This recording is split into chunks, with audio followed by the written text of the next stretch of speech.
حضرت عبداللہ ابن عباس فرماتے ہیں میرے نبی پاک علیہ السلام نے میری تربیت فرمائی، حضور نے میری تربیت فرمائی، اور محبوب پاک علیہ السلام نے فرمایا عبداللہ یاد رکھنا، یہ نوجوان دوست میری بات لکھ لیں، پریشان لوگ میری بات لکھ لیں، جن کے پاس قوت فیصلہ نہیں وہ اس بات کو لکھ لیں۔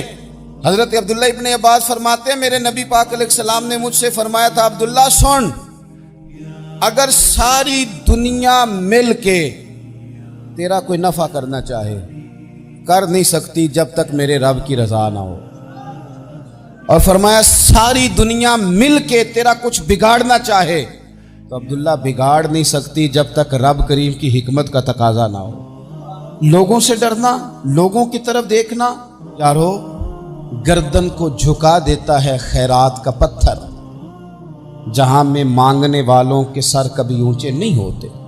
اور اقبال کہتے ہیں غیرت ہے بڑی چیز جہان تگ و دو میں، پہناتی ہے یہ فقر کو تاج سردارا۔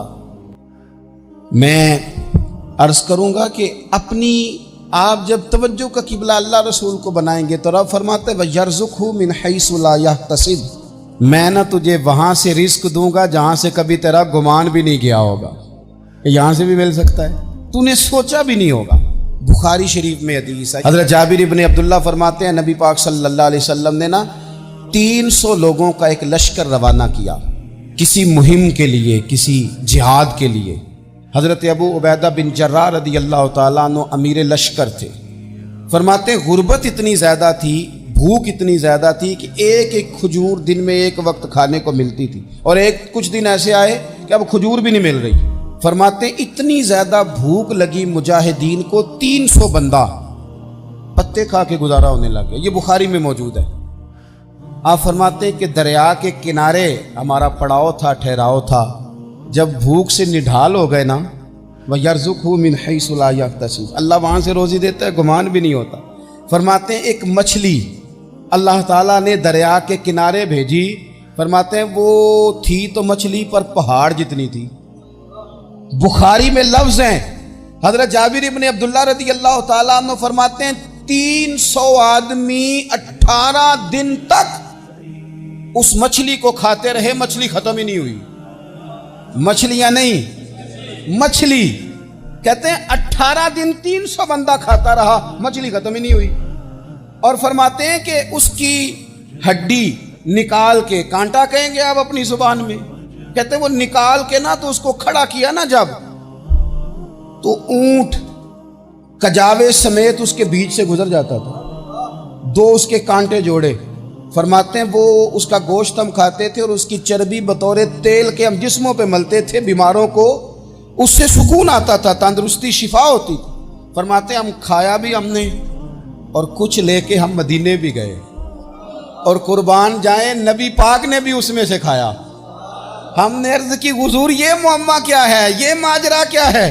تو محبوب نے فرمایا تمہارے پاس غذا نہیں تھی، رب نے تمہارے لیے بندوبست کیا ہے، اللہ نے تمہیں دیا ہے۔ اس پر ایک اور بات عرض کر دوں، صحیح بخاری سے، مسلم سے ایک اور بات، کچھ چیزیں ایسی ہیں جن سے اللہ کی مدد آتی ہے، مدد ملتی ہے۔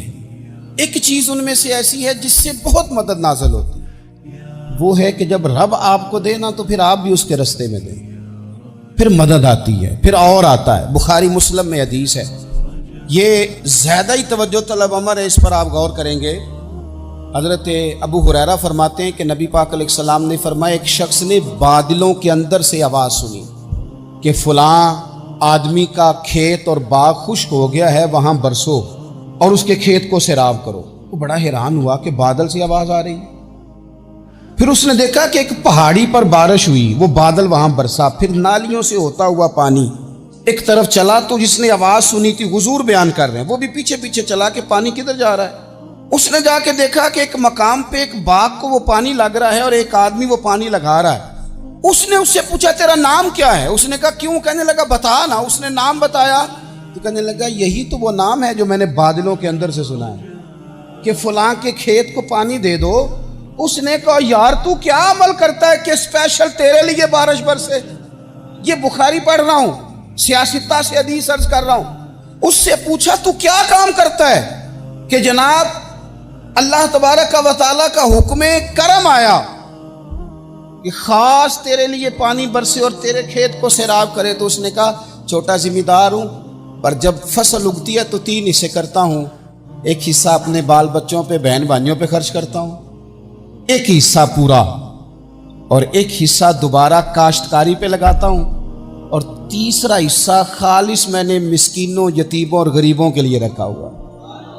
وہ جو تیسرا حصہ، اللہ کرے آپ سمجھے، وہ رب کے بندوں پہ تیسرا حصہ خرچ کرتا ہے نا، تو کریم مالک نے فرمایا جہاں سے غریب کا حصہ جاتا ہے وہ کھیت خشک نہیں رہنا چاہیے، وہ جہاں سے مسکین روٹی کھاتے ہیں وہ خشک نہ رہے، جہاں سے یتیموں کو کچھ آتا ہے کہیں اس کی فصل رہ نہ جائے۔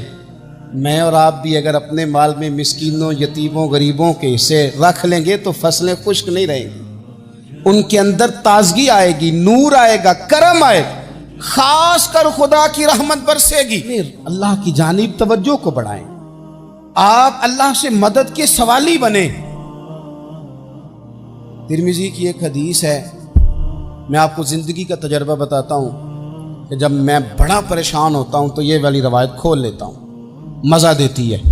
میرے نبی پاک علیہ السلام نے فرمایا اپنے دکھ سیٹھوں نوابوں کو نہ کہنا، مالداروں کا نہ کہنا، ورنہ اللہ تمہیں کبھی غنی نہیں کرے گا۔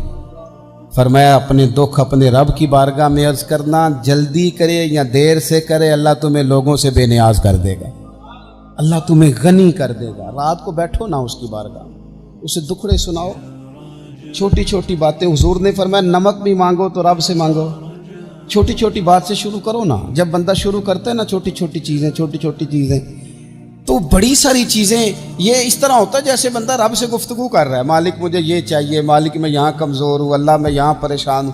آپ یہ کر کے تو دیکھیں، لمبی لمبی دعائیں مانگ کے تو دیکھیں، اس کے حضور جوڑ کے تو دیکھیں، آپ دیکھیں گے راحت کتنی ہے، سکون کتنا۔